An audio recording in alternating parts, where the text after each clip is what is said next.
जय हिंद। देखिए हम लोग समझते हैं, इस वीडियो में हम लोग समझेंगे परमाणु संख्या, परमाणु द्रव्यमान, इन सब चीज़ों के बारे में पढ़ेंगे। इसके पीछे वाले वीडियो में हम लोग पढ़े थे नील्स बोर के परमाणु मॉडल के बारे में पढ़ चुके थे। अब इसमें हम लोग समझेंगे कि इलेक्ट्रॉनिक विन्यास क्या होता है, कक्षा क्या होता है, इस सब के बारे में हम लोग पढ़ेंगे। देखिए सबसे पहले समझिए, देखिए परमाणु संख्या क्या होता है। देखिए परमाणु जो है वह 3 कणों से मिलकर बना होता है। हम लोग पढ़ चुके हैं परमाणु कितने कणों से मिलकर बनता है, 3, इलेक्ट्रॉन, प्रोटॉन और न्यूट्रॉन। परमाणु जो है वो 3 कणों से मिलकर बना होता है, इलेक्ट्रॉन, प्रोटॉन और न्यूट्रॉन। तो उन्हीं जो है उन्हीं परमाणु प्रोटॉन की संख्या को हम बोलते हैं परमाणु संख्या। किसको कहते हैं, किसी भी परमाणु में जो है वो प्रोटॉन की संख्या जितना रहता है उसको क्या कहता है, परमाणु संख्या। मतलब परमाणु संख्या किसे कहेंगे, किसी भी परमाणु में उपस्थित जो है वो प्रोटॉन की संख्या को क्या कहता है, परमाणु संख्या। मतलब जितना प्रोटॉन की संख्या होगा उतना ही क्या होगा, परमाणु संख्या होगा उसका। तो प्रोटॉन की संख्या को क्या कहा जाता है, परमाणु संख्या कहा जाता है। अब देखिए परमाणु द्रव्यमान किसे कहते हैं, परमाणु द्रव्यमान। देखिए किसी भी परमाणु में जो है, किसी भी परमाणु जो है, परमाणु के नाभिक में 2 चीज़ होता है, प्रोटॉन और न्यूट्रॉन। क्या रहता है, प्रोटॉन और न्यूट्रॉन। और इलेक्ट्रॉन जो होता है वो बाहर चक्कर लगाता है। तो प्रोटॉन और न्यूट्रॉन को योग को क्या कहा जाता है, परमाणु द्रव्यमान कहा जाता है। किसी भी परमाणु के प्रोटॉन एवं न्यूट्रॉन, प्रोटॉन एवं न्यूट्रॉन के योग को कहा जाता है परमाणु द्रव्यमान कहा जाता है। परमाणु द्रव्यमान में इलेक्ट्रॉन की भार की गणना नहीं किया जाता, इलेक्ट्रॉन के योग को नहीं किया जाता है, इलेक्ट्रॉन को क्या किया जाता है, काउंट नहीं किया जाता है। क्योंकि इलेक्ट्रॉन जो है, हम लोग पढ़े थे, देखिए परमाणु जो है, मान लीजिए परमाणु है, तो परमाणु के नाभिक में जो है वो प्रोटॉन और न्यूट्रॉन होता है। प्रोटॉन और न्यूट्रॉन कहाँ रहता है, परमाणु के नाभिक में। प्रोटॉन और न्यूट्रॉन जो है वो परमाणु के नाभिक में रहता है। लेकिन इलेक्ट्रॉन कहाँ रहता है, इलेक्ट्रॉन नाभिक के बाहर जो है वो इस वृत्तीय पथ पर चक्कर लगाता है। तो द्रव्यमान संख्या किसे कहते हैं, प्रोटॉन और न्यूट्रॉन के योग को क्या कहा जाता है, द्रव्यमान संख्या। प्रोटॉन प्लस न्यूट्रॉन के योग को द्रव्यमान संख्या। इलेक्ट्रॉन की संख्या को हम नहीं काउंट करते हैं, इसलिए नहीं काउंट करते हैं क्योंकि इलेक्ट्रॉन जो है वो नाभिक के बाहर जो है वृत्तीय पथ पर चक्कर लगाते रहता है। तो कोई भी चीज़ जब वो गतिशील अवस्था में, तो इलेक्ट्रॉन क्या रहता है, गतिशील अवस्था में घूमते रहता है। तो कोई भी चीज़ अगर गतिशील अवस्था में रहता है तो उसका भार जो है वह नगण्य होता है, भार न के बराबर होता है। इसलिए इलेक्ट्रॉन की भार की गणना क्या किया जाता है, नहीं किया जाता। इलेक्ट्रॉन के भार को नहीं जोड़ा जाता है, नहीं ऐड किया जाता है। आप ऐसे समझ सकते हैं, कोई भी चीज़ मान लीजिए साइकिल चलाते हैं। एक साइकिल जब धीरे धीरे चलाते हैं, तो धीरे धीरे चलाने में क्या होता है, आदमी का वेट उस पर ज़्यादा रहता है। तो वजन ज़्यादा रहने के कारण जो है वो साइकिल अगर धीरे धीरे चला रहे हैं, धीरे धीरे पेडल मारना है, तो क्या होगा, साइकिल जो है इधर उधर लपने की संभावना क्या होता है, अधिक ज़्यादा होता है, ज़्यादा लगता है। लेकिन उसी का अगर भार उसमें साइकिल पर कितना भी भार वजन ला दिया जाए, अगर स्पीड में चलाने से क्या होता है, उसका भार जो है क्या होता है, कम रहता है, उसमें भारी कम पड़ता है, भार कम पड़ता है। जिस वजह से क्या होता है, गतिशील अवस्था में जो कोई भी वस्तु अगर गतिशील अवस्था में रहती है तो उसका भार क्या होता है, शून्य होता है, भार जो है न के बराबर हो जाता है। इसलिए इसमें हम लोग जो है परमाणु के द्रव्यमान में इलेक्ट्रॉन की भार की गणना नहीं करते हैं। क्यों नहीं करते हैं, क्योंकि इलेक्ट्रॉन जो है वो वृत्तीय पथ पर चारों ओर चक्कर लगाता है, गतिशील अवस्था में होता है। तो गतिशील अवस्था में होने के कारण जो है उसका भार न के बराबर होता है। इसलिए परमाणु द्रव्यमान किसको कहेंगे, तो प्रोटॉन प्लस न्यूट्रॉन के योग को क्या कहेंगे, परमाणु द्रव्यमान कहेंगे। परमाणु संख्या किसे कहते हैं, तो किसी भी परमाणु में उपस्थित प्रोटॉनों की संख्या को क्या कहते हैं, परमाणु संख्या कहते हैं। हम लोग देखें परमाणु द्रव्यमान और परमाणु संख्या जो है वो समझ गए। अब समझते देखिए ऑर्बिट किसे कहते हैं, कक्षा, ऑर्बिट या शेल किसे कहते हैं। देखिए किसी भी परमाणु में जो है हम लोग नील्स बोर के परमाणु मॉडल पढ़े थे। नील्स बोर जो था वो परमाणु मॉडल पढ़ाते हैं। परमाणु के देखिए परमाणु के केंद्र में क्या रहता है, परमाणु के केंद्र को नाभिक कहते हैं। क्या कहते हैं, नाभिक। तो परमाणु के नाभिक में जो है वो क्या रहता है, परमाणु के नाभिक में प्रोटॉन प्लस न्यूट्रॉन। परमाणु के नाभिक में इलेक्ट्रॉन कहाँ रहता है, बाहर चक्कर लगाता है, इलेक्ट्रॉन इस तरीका से बाहर चक्कर लगाते रहता है।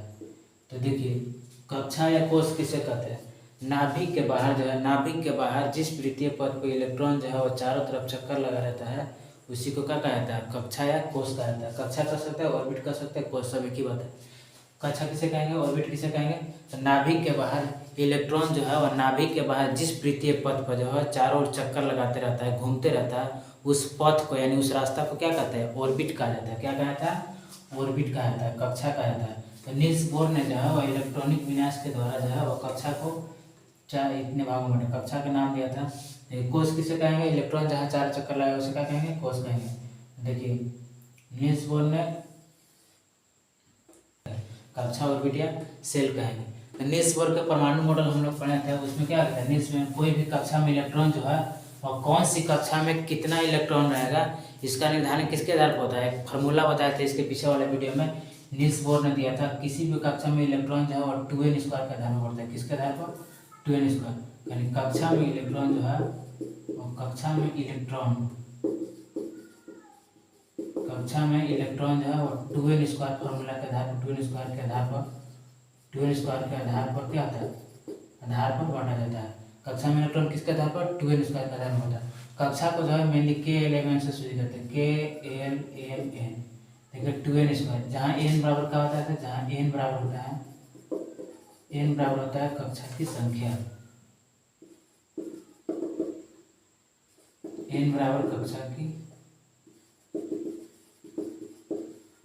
की संख्या। नील्स बोर ने कक्षाओं को KLMN में विभाजित किया था। किसमें? KLMN। तो पहली कक्षा को बोलते हैं K, दूसरा को L से, पहली कक्षा को K से, दूसरी को L से, फिर M से, N से, इससे डिनोट किया था। तो देखिए इसमें क्या है, पहली कक्षा में कितना इलेक्ट्रॉन रहेगा, तो इस फॉर्मूला के आधार पर बांटेंगे 2n स्क्वायर। इसके बारे में हम लोग पढ़ चुके हैं। देखिए n बराबर 1 रखें, यानी पहली कक्षा रखेंगे n बराबर 1, तो इसका 2 गुने 1, 2n स्क्वायर फार्मूला क्या है? 2n square. 2 गुने 1 का स्क्वायर, तो कितना आ जाएगा? 2 गुने 1 यानी 2। पहली कक्षा में कितना इलेक्ट्रॉन रख सकते हैं? तो दूसरी कक्षा में कितना रहेगा? देखिए फिर n बराबर 2 रखेंगे, यानी दूसरी कक्षा, तो 2n स्क्वायर फार्मूला है 2 गुने 2 का स्क्वायर। दूसरी कक्षा में कितना होगा? 2 गुने 4 है, 2 चौके 8। दूसरी कक्षा में 8। इसी आधार पर रखेंगे तीसरी कक्षा में। तीसरा में कितना रहेगा? n बराबर 3, तो 2n स्क्वायर फार्मूला है, तो इस पर रख दीजिए 3 के स्क्वायर। 3 3 के 9 दिन कितना आ जाएगा? 18। इसमें कितना आ जाएगा? अभी n बराबर 4 रखेंगे, तो 2n स्क्वायर 2 गुने 4 के स्क्वायर, 4 चौका 16 दूनी कितना आ जाएगा? 32। यानी किसी भी कक्षा में इलेक्ट्रॉन जो है वो इस फॉर्मूला के आधार पर बांटा जाता है। कक्षा किसे कहते हैं? तो जिस इलेक्ट्रॉनों के जो जिस वित्तीय पद पर चारों ओर चक्कर लगाता है जो इलेक्ट्रॉन, उसी को क्या कहते हैं? कक्षा कहते हैं। तो पहली कक्षा में कितना इलेक्ट्रॉन रहता है? 2, दूसरा में 8, तीसरा में 18, फिर इसमें कितना रहेगा? 32। 2, 8, 18, 32, ये इलेक्ट्रॉनों की संख्या इतना रहता था। पहली कक्षा में 2, दूसरे में 8, तीसरा में 18, इसमें 32। ये जो है इलेक्ट्रॉनिक विन्यास विधि के आधार पर करते हैं। अब हम लोग समझते हैं, देखिए इलेक्ट्रॉनिक विन्यास देखिए अब हम लोग समझते हैं इलेक्ट्रॉनिक विन्यास किसे कहते हैं। देखिए इलेक्ट्रॉनिक विन्यास का मतलब देखिए किसी भी कक्षा में इलेक्ट्रॉन को जो है, इलेक्ट्रॉनों को बंटवारा को, इलेक्ट्रॉनों को क्या करना है? अलग अलग कक्षाओं में बांट देना, क्या कहलाता है? इलेक्ट्रॉनिक विन्यास कहलाता है। क्या कहलाता है? विन्यास। विन्यास में इलेक्ट्रॉन को क्या करना? बांट देना। इलेक्ट्रॉनों के वितरण को क्या कहेंगे? इलेक्ट्रॉनिक विन्यास कहेंगे। क्या कहेंगे? इलेक्ट्रॉनिक विन्यास। इलेक्ट्रॉनिक विन्यास हम लोग इस आधार पर करते हैं, इसी आधार पर कर सकते हैं। इलेक्ट्रॉनिक विन्यास पहली कक्षा में कितना इलेक्ट्रॉन रखा जा सकता है? 2, दूसरा में 8, तीसरा में 18, चौथा में 32। अब देखिए इलेक्ट्रॉनिक विन्यास क्या होता है? इलेक्ट्रॉनिक को विन्यास करके देता है। जैसे आपसे पूछेगा, मान लीजिए कोई भी तत्व दिया है, मान लीजिए एल्युमिनियम का परमाणु संख्या कितना होता है? एल्युमिनियम का परमाणु संख्या 13। मान लीजिए एल्युमिनियम में से 13, इसका बोलेंगे एल्युमिनियम का इलेक्ट्रॉनिक विन्यास कीजिए। इलेक्ट्रॉनिक विन्यास, एल्युमिनियम का इलेक्ट्रॉनिक विन्यास। तो इलेक्ट्रॉनिक विन्यास कैसे करते हैं? किसी भी इलेक्ट्रॉनिक विन्यास को हम लोग इस पे आधार पर बढ़ाता है, ऑर्बिट के आधार पर, कितना कक्षा में, कौन सी कक्षा में कितना इलेक्ट्रॉन है। अब आता है एल्युमिनियम का परमाणु संख्या कितना है? 13 है। कितना है? 13। तो इसके आधार पर बढ़ता है KLMN। इलेक्ट्रॉनों का बंटवारा किस पे होता है? इस फॉर्मूला पर होता है, इलेक्ट्रॉनों का बंटवारा। देखिए पहली कक्षा में कितना इलेक्ट्रॉन रख सकते हैं? 2। कितना रख सकते हैं? 2 से ज़्यादा नहीं रखना। दूसरी कक्षा में कितना इलेक्ट्रॉन रख सकते हैं? 8। कितना? 8। दूसरी कक्षा में 8। तीसरा में देखिए हमको इलेक्ट्रॉनिक विन्यास किसका करना है? एल्युमिनियम का इलेक्ट्रॉनिक विन्यास करना है। तो एल्युमिनियम की परमाणु संख्या कितना है? 13।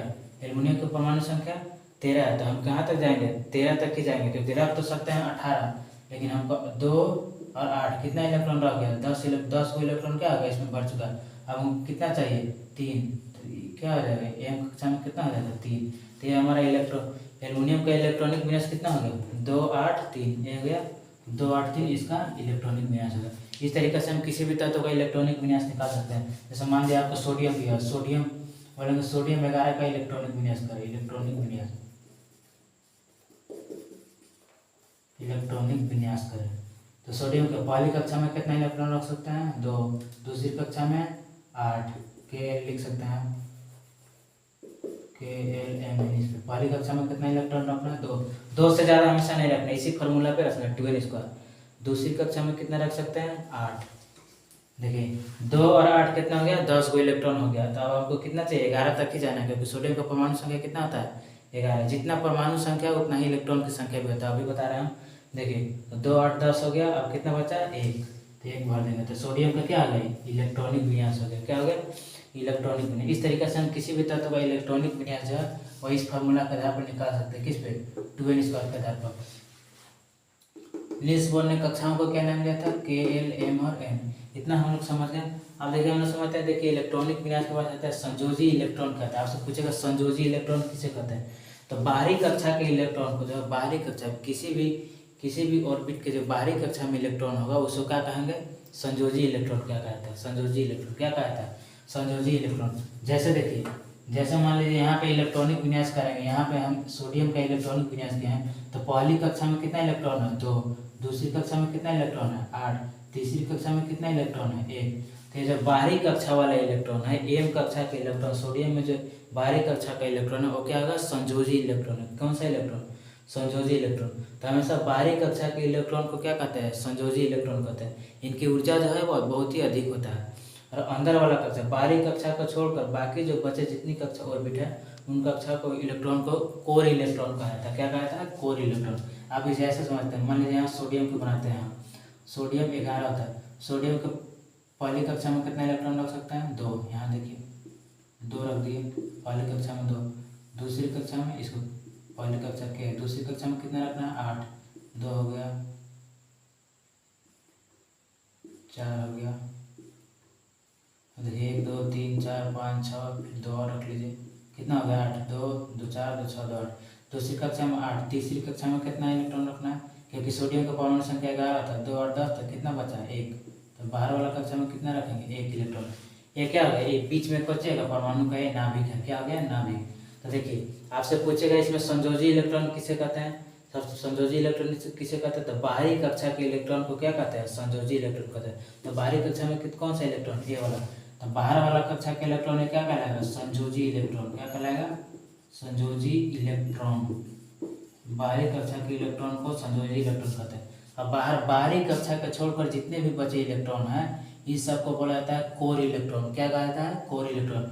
बाहरी कक्षा को छोड़कर अंदर वाला जितने भी इलेक्ट्रॉन है सबको क्या कहेंगे, कोर इलेक्ट्रॉन कहेंगे। आपसे पूछेगा इसमें ऊर्जा सबसे अधिक किसमें होता है, तो संयोजी इलेक्ट्रॉन की ऊर्जा जो है वो कोर इलेक्ट्रॉन की ऊर्जा से क्या आता है, सबसे ज़्यादा होता है। संयोजी इलेक्ट्रॉन की ऊर्जा क्या आता है, सबसे अधिक है, क्योंकि संयोजी इलेक्ट्रॉन क्या करता है, रिएक्शन करता है, अभिक्रिया करता है, दूसरे से क्या करता है, संयोग करता है, इसीलिए इसको बोलते हैं संयोजी इलेक्ट्रॉन कहते हैं। इसकी ऊर्जा क्या आती है, सबसे अधिक होता है, सबसे अधिक ऊर्जा।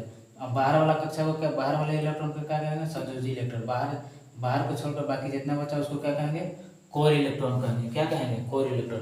अब देखिए संयोजकता किसे कहते हैं, तो किसी भी तत्व में कोई भी तत्व जो है, किसी भी तत्व के संयोग करने की जो क्षमता होती है उसको क्या कहा जाता है, उसको संयोजकता कहा जाता है। क्या कहा जाता है, संयोजकता।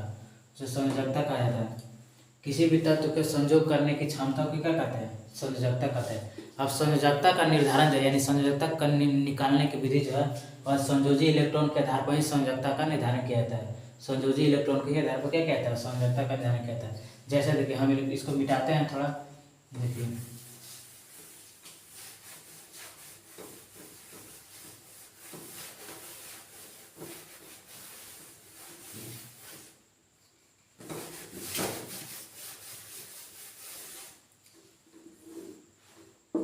सबसे पहले लिखे संयोजी इलेक्ट्रॉन। संयोजी इलेक्ट्रॉन किसे कहेंगे, तो बाहरी कक्षा के इलेक्ट्रॉन को क्या कहेंगे, संयोजी इलेक्ट्रॉन।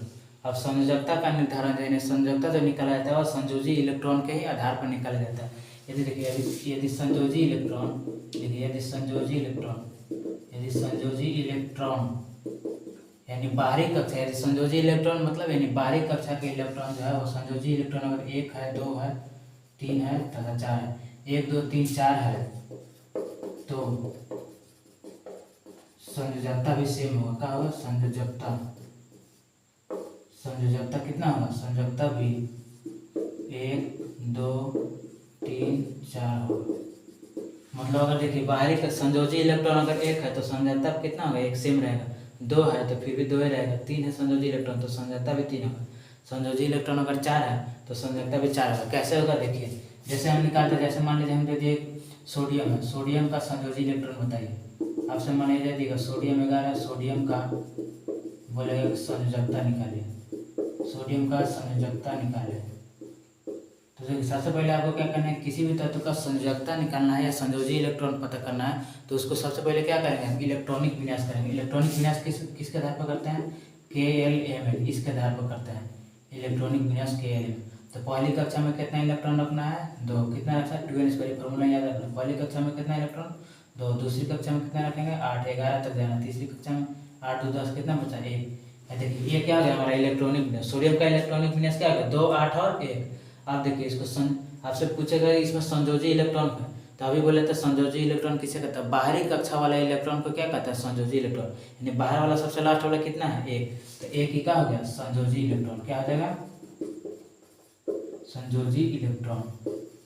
बाहर वाला क्या हो जाएगा, संयोजी इलेक्ट्रॉन। और ये वाला दोनों जो होगा इसको क्या बोलेंगे, कोर इलेक्ट्रॉन। क्या बोलेंगे, कोर इलेक्ट्रॉन, कोर इलेक्ट्रॉन। अब संयोजी इलेक्ट्रॉन और संयोजकता हम कोर इलेक्ट्रॉन हम लोग समझ। अब देखिए संयोजकता किसे कहते हैं, देखिए इसका मतलब क्या है, यदि संयोजी इलेक्ट्रॉन अगर 1 2 3 4 है तो संयोजकता भी 1 2 3 4 होगा। मतलब इसकी अब आप पूछेंगे सोडियम का संयोजकता कितना होगा, तो संयोजी इलेक्ट्रॉन इसमें कितना है, 1 है, तो संयोजकता भी क्या हो जाएगा, 1। संयोजकता भी क्या हो जाएगा, संयोजकता बराबर कितना हो जाएगा, 1 हो जाएगा। यदि संयोजी इलेक्ट्रॉन 2 होता है तो संयोजकता भी क्या होता है, 2 होता है। जैसे मान लीजिए मैग्नीशियम निकालता है, मैग्नीशियम का परमाणु संख्या 12। सबसे पहले इलेक्ट्रॉनिक विन्यास करेंगे, 2 8 2 होगा, 8 2 10 2 12। तो इसका संयोजी इलेक्ट्रॉन कितना होगा, बाहर वाला कितना होगा, 2। तो संयोजकता भी इसका क्या हो जाएगा, 2। संयोजकता भी क्या हो जाएगा, 2। अब देखिए एल्युमिनियम का मान लीजिए निकाले, एल्युमिनियम का 13, तो इसका 2 8 3। इसका संयोजी इलेक्ट्रॉन भी 3 होगा, संयोजकता भी क्या हो जाएगा, 3 हो जाएगा। अब देखिए यदि दूसरा केस समझिए, यदि संयोजी इलेक्ट्रॉन, यदि संयोजी इलेक्ट्रॉन जो है वो 5 6 7 और 8 हो,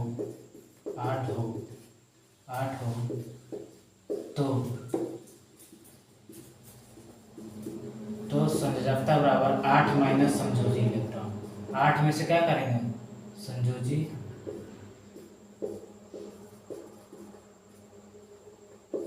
इलेक्ट्रॉन। देखिए यदि संयोजकता अगर 1 2 3 4 है तो संयोजी इलेक्ट्रॉन भी क्या हो जाएगा, सेम हो जाएगा। यदि संयोजी इलेक्ट्रॉन 1 2 3 4 है तो संयोजकता भी क्या होगा, 1 2 3 4 होगा। लेकिन वही चीज संयोजी इलेक्ट्रॉन जब 1 2 3 4 में रखे 5 6 7 और 8 हो जाएगा, तब संयोजकता हम कैसे निकालेंगे, जो भी रहेगा 5 6 7 8, तो उसमें 8 में से संयोजी इलेक्ट्रॉन क्या करेंगे, घटा देंगे। जैसे देखिए, जैसे हम मान लीजिए ऑक्सीजन निकलते हैं, जैसे ऑक्सीजन का परमाणु संख्या कितना होता है, 8। कितना होता है, 8। ऑक्सीजन की परमाणु संख्या 8। पहले इसका इलेक्ट्रॉनिक विन्यास करिए, KLM। कोई भी तत्व है उसका पहले क्या करेंगे, इलेक्ट्रॉनिक विन्यास। कितना पहली कक्षा में कितना रखेंगे, 2। दूसरी कक्षा में कितना रखेंगे, दूसरी कक्षा में हम रख सकते हैं कितना इलेक्ट्रॉन, 8 इलेक्ट्रॉन रख सकते हैं। लेकिन हमको ऑक्सीजन की परमाणु संख्या कितना होता है, 8। तो पहली कक्षा में तो 2 रख लिए तो बचा कितना, 6 है ना। कितना बचा, 6 बचा। 6 2 क्या हो गया, 8 हो गया। तो अब देखिए अब इसमें M और N की कोई जरूरी नहीं है यहाँ पे। अब इसमें आपसे पूछेगा संयोजी इलेक्ट्रॉन है, संयोजी इलेक्ट्रॉन कितना है, तो 6। कितना है, 6। तो इसका संयोजकता कितना, इसमें देखिए संयोजी इलेक्ट्रॉन, बाहरी कक्षा के इलेक्ट्रॉन का क्या है, संयोजी इलेक्ट्रॉन। संयोजी इलेक्ट्रॉन कितना हो गया, 6। कितना हो गया, 6। और ये संयोजी इलेक्ट्रॉन पूछेगा संयोजकता इसका कितना हो गया, ऑक्सीजन की संयोजकता निकालने का पूछेगा। तो अभी बताया था, देखिए यदि संयोजी इलेक्ट्रॉन 5 हो 6 हो 7 हो और 8 हो तो संयोजकता के क्या करेंगे, 8 में से जो भी घटा देंगे। 8 में से क्या करेंगे, संयोजी इलेक्ट्रॉन को घटा देंगे। संयोजी इलेक्ट्रॉन कितना है, 6। तो 6 घटा देंगे तो कितना हो जाएगा, 2। इसका संयोजकता कितना हो जाएगा, 2। कितना हो जाएगा, 2। या देखिए और मान लीजिए क्लोरीन है, क्लोरीन का निकालिए, क्लोरीन की संयोजकता अगर निकालने पूछे तो पहले इलेक्ट्रॉनिक विन्यास करेंगे, KLM। पहली कक्षा में 2 इलेक्ट्रॉन, दूसरी कक्षा में 8 इलेक्ट्रॉन, तीसरी कक्षा में कितना हो गया, 8 और 2 10 और 7 कितना हो गया, 17। तो इसमें संयोजी इलेक्ट्रॉन कितना हो गया, 7। संयोजी इलेक्ट्रॉन इसका कितना हो गया, 7। और संयोजकता निकालेंगे कैसे, 8 में से संयोजी इलेक्ट्रॉन को घटा देंगे। 8 में से कितना संयोजी इलेक्ट्रॉन है, 7। 8 में से 7 घटा देंगे कितना आ जाएगा, 1 क्या हो गया इसके संयोजकता का। इतना हम लोग समझ गए। उम्मीद करते हैं इसके बारे में हम लोग क्या होगा, संयोजकता और संयोजी इलेक्ट्रॉन के बारे में समझ गए होंगे। अब देखिए समझते हैं, देखिए समस्थानिक किसे कहते हैं, पूछा जाता है समस्थानिक किसे कहते हैं। जैसे वैसे तत्व जिसका परमाणु संख्या परमाणु संख्या समान होता है, मतलब परमाणु संख्या सेम होता है तथा द्रव्यमान संख्या अगर अलग अलग हो तो उसे क्या कहता है, समस्थानिक कहा जाता है। क्या कहता है, समस्थानिक। जैसे देखिए कार्बन एक तत्व है, कार्बन एक तत्व है, कार्बन का परमाणु संख्या कितना होता है, 6। कार्बन का परमाणु संख्या 6।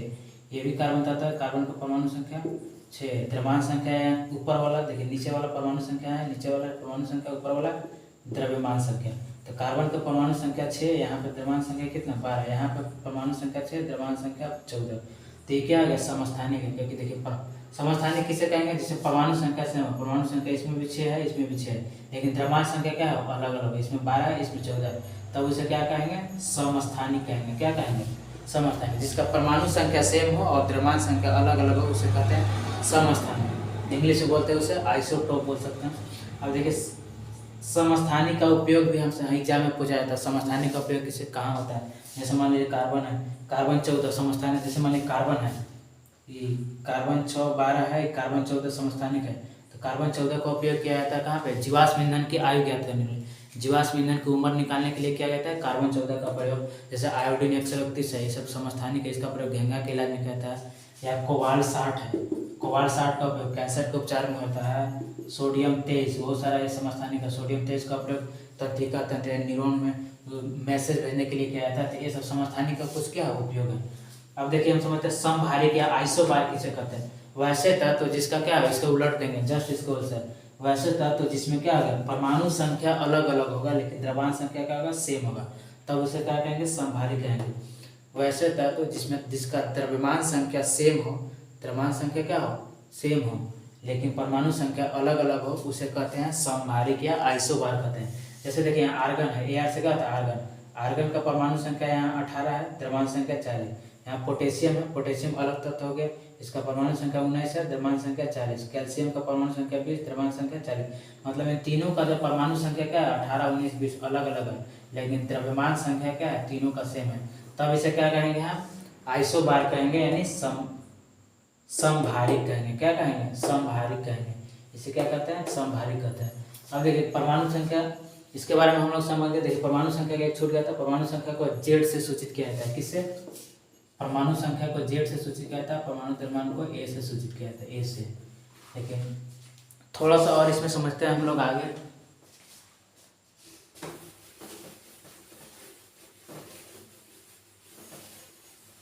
परमाणु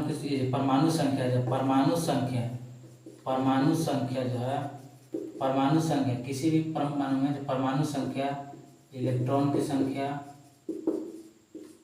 इलेक्ट्रॉन की संख्या,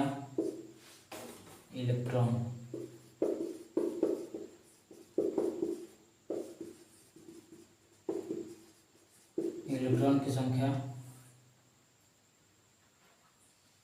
तथा प्रोटॉन की संख्या, प्रोटॉन की संख्या, ये तीनों आपस में क्या होती है, बराबर होता है। तीनों का आता है, बराबर होता है, तीनों आपस में बराबर होता है, इसे बराबर का चिन्ह दीजिए। परमाणु संख्या, प्रोटॉन की संख्या और इलेक्ट्रॉन की संख्या। परमाणु संख्या को जेड से सूचित करता है, जेड बराबर प्रोटॉन की संख्या को कैसे प्रेरित करता है, इलेक्ट्रॉन की संख्या को ई से, प्रोटॉन की संख्या को प्रेरित, यानी किसी भी परमाणु में जो है वो प्रोटॉन, इलेक्ट्रॉन और क्या चीज, परमाणु संख्या, परमाणु संख्या, परमाणु संख्या, इलेक्ट्रॉन की संख्या और प्रोटॉन की संख्या, तीनों आपस में क्या आता है, बराबर होता है। क्या आता है, बराबर होता है। परमाणु संख्या बराबर होगा इलेक्ट्रॉन की संख्या, मतलब जितना परमाणु संख्या होगा उतना ही इलेक्ट्रॉन की संख्या, उतना ही प्रोटॉन की संख्या। ये प्रोटॉन की संख्या और कोई क्या कहते हैं, परमाणु संख्या कहते हैं, तीनों आपस में क्या होता है, बराबर होता है। अब देखिए एक होता है न्यूट्रॉन, न्यूट्रॉन की संख्या ज्ञात करने के लिए देखिए द्रव्यमान संख्या किसकी कहते हैं, द्रव्यमान संख्या, द्रव्यमान संख्या को ए से सूचित किया जाता है। किससे, ए से सूचित करते हैं। तो द्रव्यमान संख्या बराबर कितना होता है, द्रव्यमान संख्या, द्रव्यमान संख्या यानी प्रोटॉन प्लस न्यूट्रॉन को क्या कहते हैं, द्रव्यमान संख्या कहते हैं। प्रोटॉन और न्यूट्रॉन यानी ए बराबर लिख सकते हैं पी प्लस एन, क्या लिख सकते हैं, पी प्लस एन। पूछेगा द्रव्यमान संख्या बराबर किसका होता है, तो प्रोटॉन और न्यूट्रॉन के योग को क्या कहते हैं, द्रव्यमान संख्या। इससे न्यूमेरिकल पूछा जाता है, यहाँ से न्यूट्रॉन, यहाँ से हम निकाल सकते हैं, इस फार्मूला से हम देखिए परमाणु संख्या निकाल सकते हैं, इलेक्ट्रॉन की संख्या निकाल सकते हैं, प्रोटॉन की संख्या निकाल सकते हैं, परमाणु संख्या भी, परमाणु द्रव्यमान भी निकाल सकते हैं, प्रोटॉन की संख्या निकाल सकते हैं, न्यूट्रॉन की संख्या। देखिए न्यूट्रॉन की संख्या बराबर कैसे निकाल सकते हैं, न्यूट्रॉन की संख्या बराबर देखिए ए में से क्या को घटा देंगे, प्रोटॉन की संख्या को घटा देंगे तो क्या होगा, न्यूट्रॉन की संख्या। एन से क्या हो जाएगा, न्यूट्रॉन। एन से क्या हो जाएगा, न्यूट्रॉन। न्यूट्रॉन की संख्या को इससे निकाल सकते हैं। एक किस पे हम लोग न्यूमेरिकल बनाते हैं, जैसे आपसे किसी भी एग्जाम में पूछेगा, मान लीजिए सोडियम दिया हुआ है, मान लीजिए दिया हुआ सोडियम। सोडियम का परमाणु संख्या 11 होता है, द्रव्यमान संख्या कितना होता है, 13। सोडियम यहाँ पे ऊपर वाला हमेशा द्रव्यमान संख्या, नीचे वाला क्या है, परमाणु संख्या। तो सोडियम 11, ये सोडियम में आपसे पूछेगा कि जेड परमाणु संख्या, शॉर्ट में लिखे हैं परमाणु संख्या, प्रोटॉन की संख्या, इलेक्ट्रॉन की संख्या तथा न्यूट्रॉन की संख्या बताएं।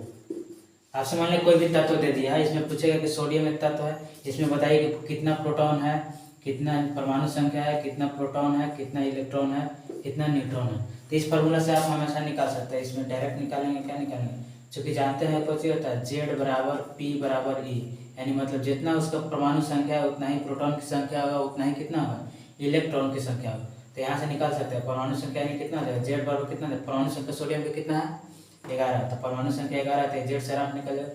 प्रोटॉन की संख्या कितना होगा, प्रोटॉन देखिए परमाणु संख्या 11 है तो प्रोटॉन की संख्या भी कितना होगा, 11 है, क्योंकि तीनों क्या होता है, आपस में बराबर होता है। इलेक्ट्रॉन भी कितना हो जाएगा, 11 है। क्यों होगा, देखिए जितना उसका परमाणु संख्या होगा उतना ही उसका प्रोटॉन संख्या होगा, उतना ही उसका क्या होगा, इलेक्ट्रॉन की संख्या होगा, क्योंकि तीनों के तीनों आपस में क्या होता है, बराबर होता है, तीनों आपस में बराबर होता है। अब सबसे पूछ रहा है कि इलेक्ट्रॉन की संख्या बताइए, इलेक्ट्रॉन की संख्या।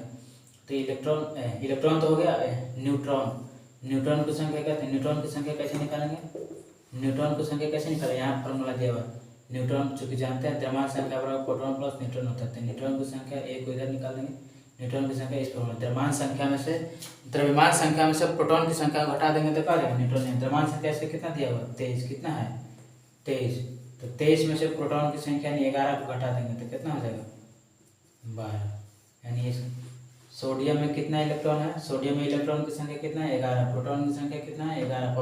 परमाणु संख्या कितना है, 11। न्यूट्रॉन की संख्या कितना आ जाएगा, 12। एक और इसके बारे में एक और समझते हैं, यहाँ पे इसको मिटाते हैं। देखिए एक और दे दिए, मान लीजिए मैग्नीशियम, यहाँ पे दिया मैग्नीशियम, मान लीजिए दे दिया कि मैग्नीशियम के परमाणु संख्या कितना आता है, 12, द्रव्यमान संख्या 24।